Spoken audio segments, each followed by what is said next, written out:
We're sitting down today with Keith Koo, tech influencer and investor at Upgrade 2023. Keith, welcome to the show. Hey, Megan. Thanks to you and the NTT team for having me. It's great to have you here and chat about innovation and the future of communications, really. I'm curious what your take is or how it's landing all these exhibits today.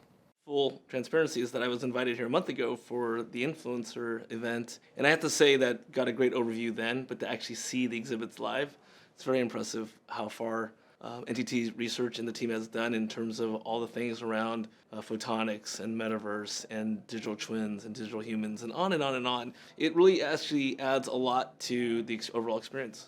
Yeah, it really brings to life the art of the possible, doesn't it? Yeah, and I think because I've brought a lot of friends in the community and those in technology, a lot of the comments have been that, wow, I didn't know that we've come this far. Totally. I know one of the questions from walking around with you is, when is this going to come into market? I'm curious your reactions to that. It's funny because I spent my entire career in technology and financial services. I think what's interesting about it is people don't realize like a cell phone today or a mobile phone today, that technology started with the space race. And so the question about when are these technologies available to the average consumer who doesn't always have access to these technologies, it's already available. Now the question is how soon before it gets into their hands. So I think for some of the things that we see, the ability to have a virtual assistant, that is already here. It's just it hasn't been consumerized. It's not easily accessible. So I think like something like that's very tangible. I think when we talk about photonic networking, as we discussed, that the technology's been invented, the patents exist, but now how do we apply it? How do we get the community of engineers to adopt it, and then does that take off? So I just always think there's a curve, and Gartner calls it a hype cycle, right? But I think we're in the moment where things are about to take off. Oh, yeah, that makes a lot of sense. Were there any exhibits that really spoke to you specifically and to the community in general that seem like, hey, watch this space?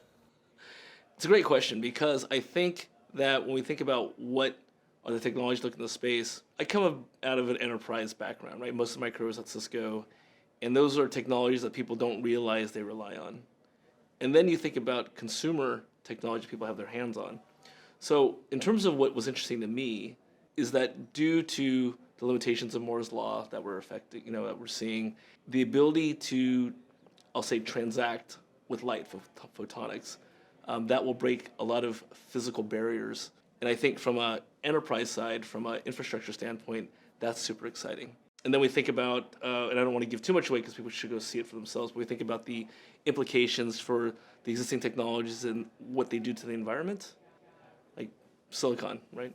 I think that being able to harness light is not just going to break through some physical barriers in computing, but also sustainability, increases sustainability, and actually reduces the carbon footprint, because that's a really big deal. Yeah, I'm glad you touched on that. That was where I was going to go next in terms of sustainability and your unique background as well to share with our audience when it comes to having insight about the back end platforms that are really going to enable sustainability use cases, Web3, these kinds of things. Yeah, it's super important. I think people ask me why I know so much about technology, and I'm actually pretty transparent.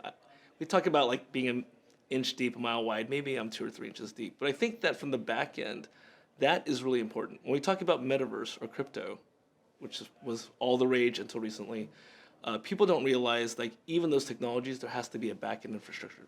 Most crypto that people are familiar with still sits in aggregated places in the cloud, and clouds are in physical data centers, which of course NTT has a large global footprint, whether people realize that or not.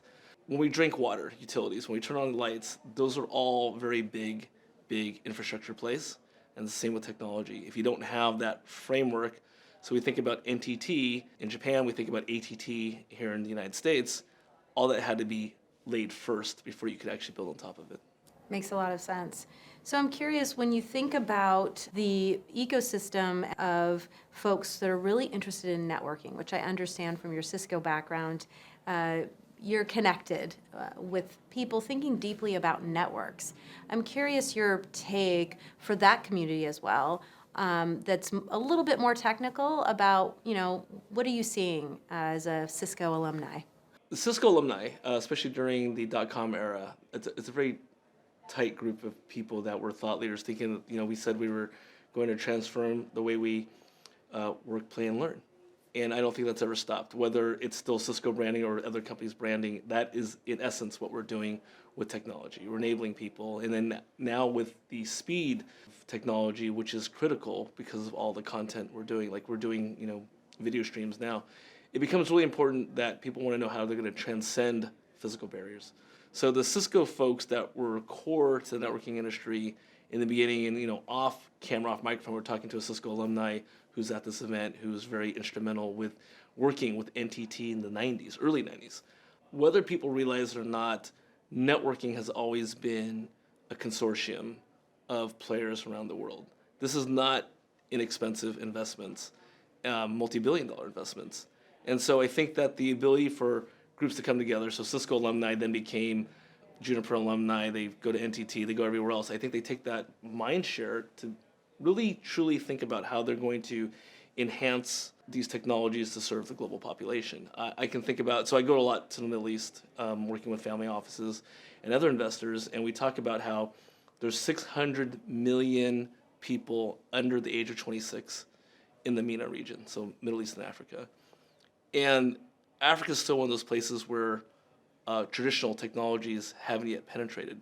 So that's a really ripe opportunity to bring in lower cost technologies that can scale fast in an area that hasn't been developed yet. And I think back to, you're asking about the Cisco alumni, a lot of Cisco alumni are actually serving in Africa.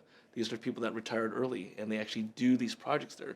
So imagine the technologies that NTT and the consortium players are still developing and how it's going to amplify in the region. Oh, well, that's absolutely fascinating. I can't wait to continue the conversation. Have you back, Keith. Thanks for joining. Thanks a lot, Megan. It's been a fantastic event, so thank you so much. That concludes our chat with Keith Koo here in the Experience Center, and I hope it's one of many conversations we have. We hope you enjoyed this interview. We look forward to seeing your comments on social. Please share and let us know what you think. The best place to post your comments and insights about our podcast is LinkedIn. Look for us at NTT.